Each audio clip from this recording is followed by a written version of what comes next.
Hey guys, welcome to Indie Spotlight, where I'll be trying to bring attention to an indie game that may have flown under the radar. Today's video is going to be about taking one of the best Flash games from the mid-2000s and giving it a full release. Developed by Bourne Games, this game is called Super Fancy Pants Adventure. Fancy Pants, a staple of the online Flash game era. Up there with Kitten Cannon and RuneScape as the perfect time killers during a free period at school, Fancy Pants Adventure is a platformer in the vein of Sonic the Hedgehog, with an emphasis on fast, flowing movement interspaced by segments of tricky precision platforming. This game is incredibly fun.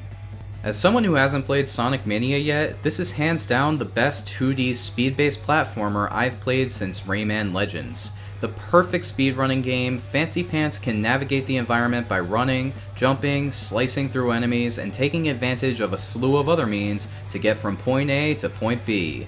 With multiple pathways and a catchy soundtrack, this game is exciting from start to finish. The animations are incredibly smooth, and while the stick figure and MS Paint aesthetic may come off as crude, it's done with so much love and effort that I can't imagine any other art style going along with it. Plus, the bonus rooms hidden around the world allowing the player to collect new hats and pants to wear require some tricky platforming or puzzle solving and always lead to a strong feeling of accomplishment upon completion. And the inclusion of boss battles is the cherry on top that takes this game over the edge.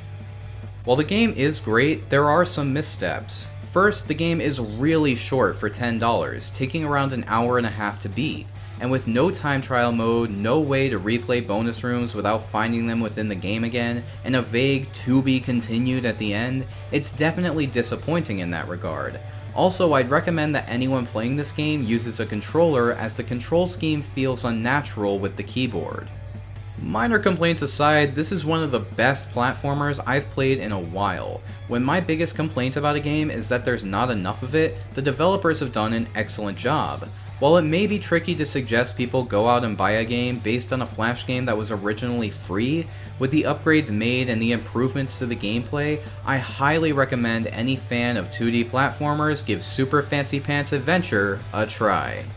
And that's it for this episode. If you think you'd be interested in this game, be sure to check it out and support the independent game developers out there. Until next time, have a mighty nifty day today.